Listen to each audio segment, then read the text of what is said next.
Rapper Nipsey was attacked on his way to court. Eric Holder's attorney tells TMZ that he was attacked by two people while in a holding cell. Holder needed 3 staples after being cut with what's believed to be a razor. He also may have lost consciousness during the attack. Ooh, the updates coming out of prison are getting crazy. It's dropped, and it looks like Nipsey's killer, Eric Holder, is catching some serious heat behind bars. The streets ain't playing, and let's just say, prison revenge hits different when you're dealing with those rules. So we all know the devastation that Nipsey Hussle's death caused. It rocked the music industry, his community, and his fans like a ton of bricks. But what's been happening to the guy who took his life, Eric Holder? Honestly, no one could have predicted this mess, and it's way more chaotic than anyone thought. It's like watching a real-life warning unfold, where the consequences go way beyond just the courtroom. Slapped with a jaw-dropping 60 years in prison. On paper, that's justice, right? But trust, the punishment started way before that sentence was even handed down. Nipsey Hussle was down in 2019, and today, his killer, Eric Holder Jr., was sentenced to 60 years to life. The judge said the sentence balanced the mental health of the defendant with the devastation caused to the victims and their families. Rumors have been swirling about a shootout targeting Eric's family, with claims of some major losses in the aftermath. And as if that wasn't enough, there's talk that anyone who dares to visit him or even be associated with him could be putting themselves in serious danger. It's like Nipsey's memory has this invisible net of vengeance surrounding it, making sure the cost of betrayal is high. As for Eric's family, yeah, they're apparently doing everything they can to stay out of the mess and avoid the bloodshed. And then, prison. Let's just say it's been anything but smooth sailing for Eric. Stories about mistreatment and make his time behind bars sound like a nightmare. Some people thought he'd be safe because of his gang ties, but clearly that's not the case. In fact, back in 2022, Eric got jumped in prison by 2 inmates, and it wasn't just a regular beatdown. Nah, they slashed him with a razor. Dude ended up unconscious, had to get 3 staples in his head, and walked around with bruises all over his face. People like Mob James said these things could happen, and they were right. When he go to prison, what the he gonna do? Well, he's gonna be in PC. You can get touched in there too. So my only thing, and I hope this dude hear me, the only thing you can do is sharpen you some and keep your back to the wall and say, it. You ain't coming home, so it. Anything come near you, even if they don't open their mouth, stab their mother ass, cause. Here's the crazy part. He didn't even see it coming. He was just sitting in a holding cell with 13 other inmates, probably thinking about his next move, when bam, he's attacked from behind. His lawyer said the attackers didn't say a word, they just went in on him. Why? Well, no one really knows, but you know the streets have their own code, and Nip's name hits hard everywhere. Despite that vicious attack, Eric showed up to court the very next day with his head stapled up and looking all messed up. Now don't get me wrong, it's hard to feel bad for him, especially considering what he did. Let's not forget, this is the same guy who took Nipsey's life in cold blood. What really makes this tough to stomach is how much Nipsey meant to his community. Even the LAPD respected him for working to bridge the gap between the streets and the police. Nipsey wasn't just another rapper, he was a leader. We would like to read a letter from the 44th President of the United States, Barack Obama.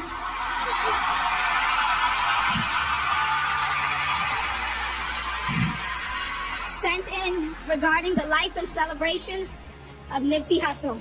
Even President Obama spoke on how important Nipsey was to the world. His death brought gangs together to discuss peace. Think about that. Nipsey's influence was so powerful, it literally made people rethink their approach to the streets. Eric might have taken Nipsey's life, but he could never take away Nipsey's legacy. That's something that's gonna live on forever. One former inmate, Bravo the Bag Chaser, even talked about a brutal incident during Eric's transfer, showing just how bad things have been for him. I remember the day I left to Delano in the bus when we all got chained up.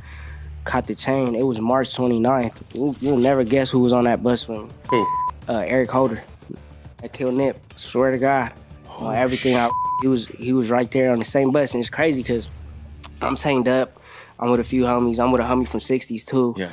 And then so I'm like, but he's in a cage though. He's like he was PC'd up, so he was in the cage, but he was in the last cage, and I'm sitting right here. So like his cage is right here, and then I see him just look back on everything I love. And I'm like, what the f?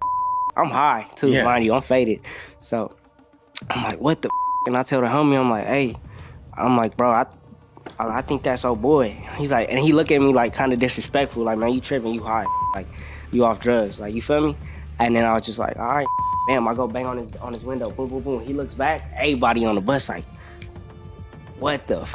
I swear to God. And then he's like, you Eric Holder? He's like, yeah, it's crazy. Everything I love. He got on and some more shit, spit on. They were spitting on him in the bus? Man, shit, hell yeah, squirting on the. While some people are saying he's getting exactly what he deserves, others can't help but wonder if this is the beginning of the end for Eric. Not because of parole or anything, but because revenge and justice seem to be mixing into something way more dangerous. Nipsey's impact was massive. He was loved, respected, and admired, not just in his hood, but across the entire rap game.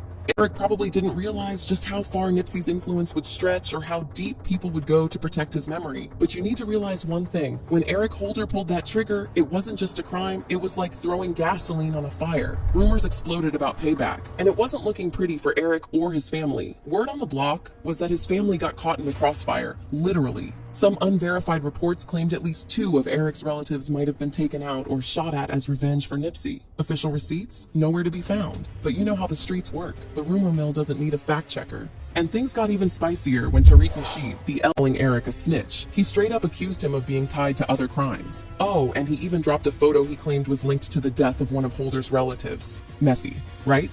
Now, while all this drama unfolded, the LAPD was out here scrambling. Patrols were ramped up, but honestly, how do you stop a tidal wave of whispers? And if that wasn't enough, some folks started throwing around wild theories, claiming Eric didn't act alone.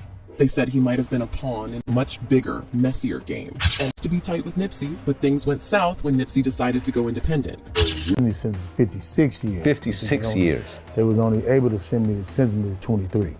And you ended up doing 13? Ended up doing 13. So what did you get 56 years for?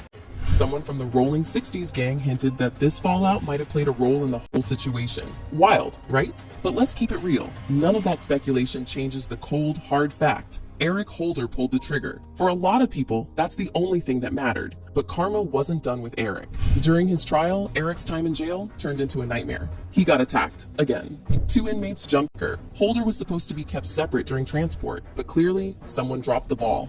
All of this goes back to that tragic day in 2019 when Eric walked up to Nipsey outside the Marathon clothing store and shot him 11 times. The moment was caught on camera, showing Holder kicking Nipsey in the head after he was already down. Which is where the first video began. Before the alleged shooter killed Nipsey, he reportedly got into a heated conversation with the Grammy Award-nominated rapper.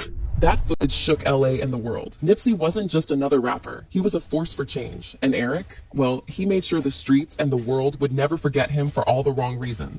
From the beginning, Eric Holder's legal team had one mission: to make the jury believe this wasn't premeditated. His lawyer painted as a heat of passion situation, claiming Nipsey accused Eric of being a snitch, an accusation that can light up the streets.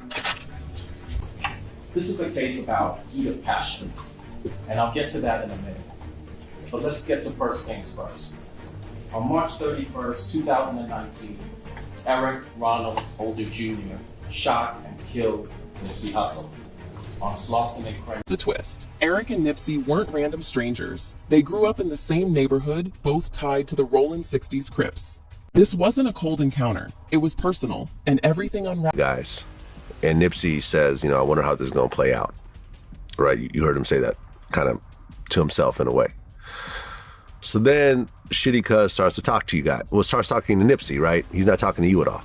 Nipsey's close friend, Herman Cowboy Douglas, gave a chilling account of what went down just moments before the shooting. He said Nipsey casually mentioned a rumor that Eric had been cooperating with the cops. Eric seemed unfazed at first, brushing it off.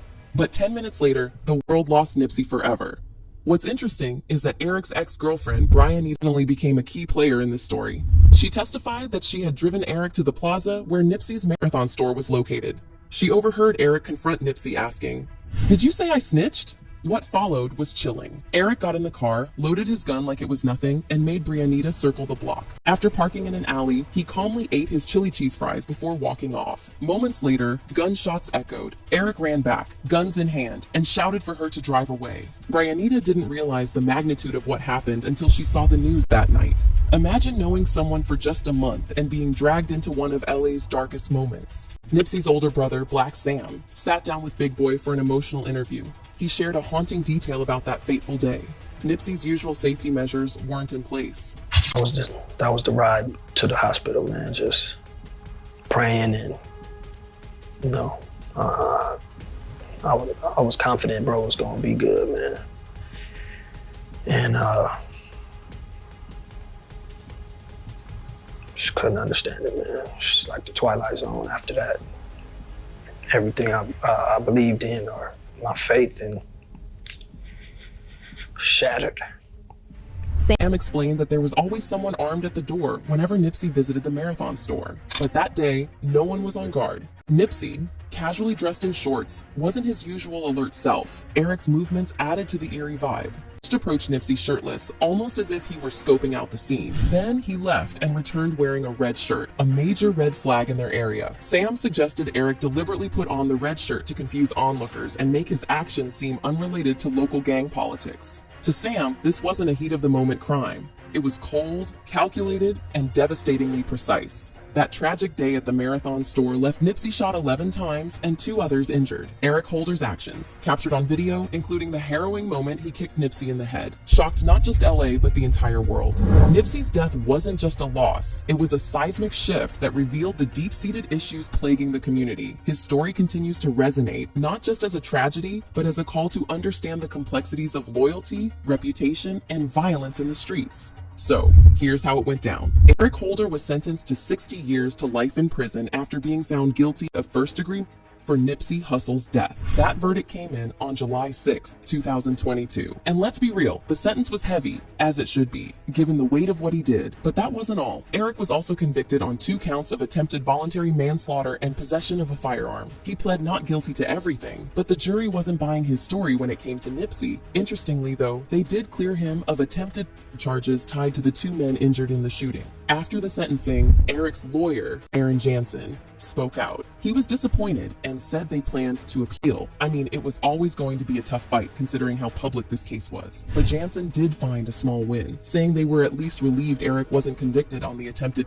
charges. He felt those accusations were a bit too much. For Nipsey's family, especially his brother Sam, it wasn't really about the legal side of things. Their focus was on the massive loss they experienced. Nipsey wasn't just a musician, he was a leader, a brother, and a source of hope in a community that needed him. Sam talked about this during an interview with Big Boy, and it's clear Nipsey's absence left a hole not just in his family, but in the culture he was so passionate about lifting up. Now, even though Eric claimed he didn't premeditate them, he admitted to shooting Nipsey. His lawyer argued that while he pulled the trigger, it wasn't planned. But regardless of the argument, the damage was done. As for Nipsey, he was everything Eric wasn't, a light in the darkness. Nipsey Hussle, born Ermias Joseph Asgadom, was all about giving back to his community.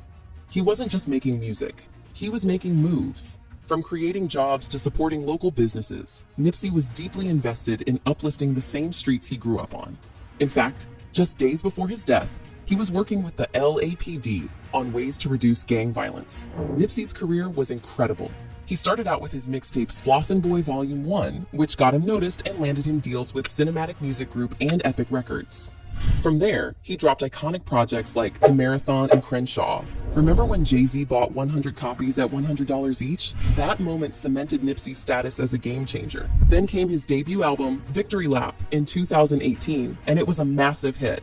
It even got a Grammy nomination for Best Rap Album. After his passing, Nipsey's legacy only grew stronger. He won posthumous Grammys for Racks in the Middle and Higher, a true testament to his talent and impact. But Nipsey's life wasn't just about the music. Growing up in Crenshaw, South LA, he faced his share of challenges. He joined the Rollin' 60s neighborhood Crips as a teen and started hustling at 14. But by 19, things changed. A trip to Eritrea with his dad and brother shifted his mindset. That experience inspired him to think bigger and focus on building something positive for his community. His stage name, Nipsey Hussle, was a nod to his grind. It was actually a playful take on the comedian Nipsey Russell, given to him by a childhood friend who admired his hustle. Nipsey was all about resilience, ambition, and hope. His death left a void that still felt, but his legacy as a leader and visionary lives on. He co-founded the Marathon clothing store and started Vector 90, a co-working space designed to empower young people in Crenshaw with opportunities in tech, science, and entrepreneurship.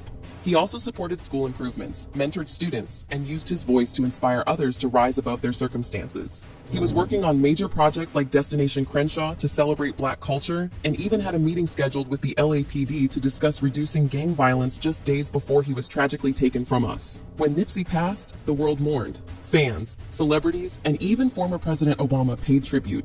His funeral procession through South Central LA was massive, showing just how much love and respect people had for him. And even after his death, his impact didn't stop. His life inspired gang leaders to push for peace, with many agreeing to ceasefires and holding summits to reduce violence. Nipsey Hussle wasn't just a rapper, he was a movement, a visionary, and a symbol of hope for so many.